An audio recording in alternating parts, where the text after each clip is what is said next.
سلامت باشید. با هم بریم ادویه عثمانی درست کنیم به درخواست دوست عزیزمون که سفارش این ادویه را داده بود. تقدیم به شما دوستان عزیزم. ادویه عثمانی جزء ادویه پرکاربرد در کشور ترکیه بوده که در اغلب غذاهای ترکی از آن استفاده می شود. این ادویه مناسب برای پخت انواع مرغ و غذاهای گوشتی می باشد. دستور تهیه این ادویه از زمان امپراتوری عثمانی برجا مانده. این ادویه متفاوت و خاص برای طعم‌دهی به انواع غذاها از جمله اسنک، ماکارونی، سمبوسه گوشت، پیراشکی گوشت، پخت مرغ بهترین گزینه می باشد. دوستان قشنگم، بریم یه ادویه ترکی با اصالت و همه کاره درست کنیم.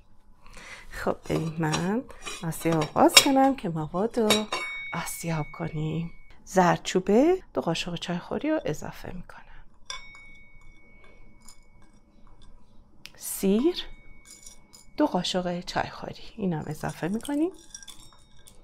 پاپریکا 2 قاشق چایخوری. فقط زردچوبه من آسیاب شده بود، همش آسیاب نشده است. نعنا 1 قاشق غذاخوری، نعنای خشک. آویشن 1 قاشق غذاخوری.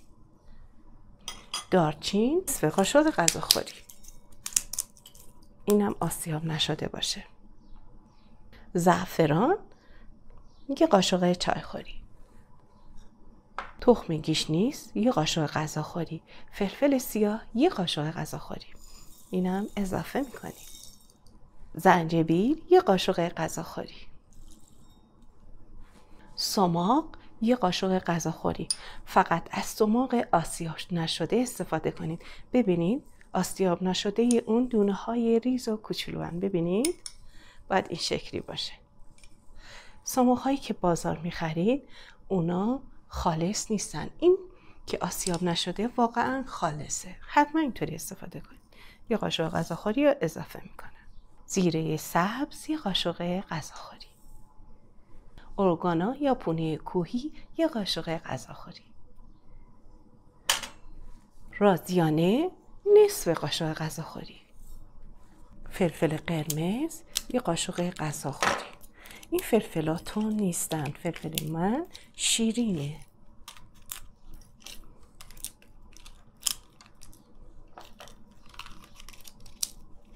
من 6 عدد استفاده کردم. ویدیو رو لایک کنید، کامنت انگلیسی بزنید، ثبات رو نپره، سابسکرایب کنید تا به بزرگتر شدن و بهتر شدن کانال ما کمک کنید و ما رو بین دوستانتون به اشتراک بذارید، چون واقعا ما هم هزینه میکنیم تا بخواید این مواد رو آماده کنیم. ایرانم که تورم ماشاءالله روز به روز بالاست. فلفل هندی 2 عدد. همین الان 1 قلب قرمز واسه من بذارید. خب اینو آسیاب میکنیم و برمیگردیم. خوب آسیاب شد.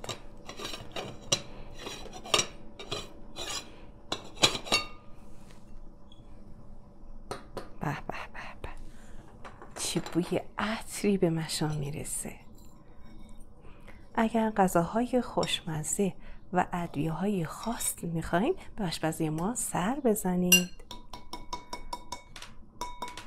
به به به به، با عشق تقدیم دوست عزیزمون که درخواست این ادویه را داده بودن. بهترین ها رو براتون آرزو میکنم. امیدوارم هر جا که هستید خوب و خوش و سلامت باشید و بعد پولدار شید. خدا حافظ. ممنونم از اینکه همراه دستپخت تیوی بودید. تکرار میکنم دستپخت تیوی حامی نداره و حامیش توی نوعی هسته که دارین ویدیو رو میبینید و به چند روش میتونید از من حمایت کنید. اگر منو سابسکرایب نکردید سابسکرایب کنید، اگر ویدیو رو لایک نکردید لایک کنید و اگر نظری داری و از همه اینها مهمتر اگر نظری دارید در مورد دستپخت تیوی و فکر میکنید باعث رشد ما میشه 100% اون رو کامنت کنید. ارادتمند دوستدار شما دستپخت.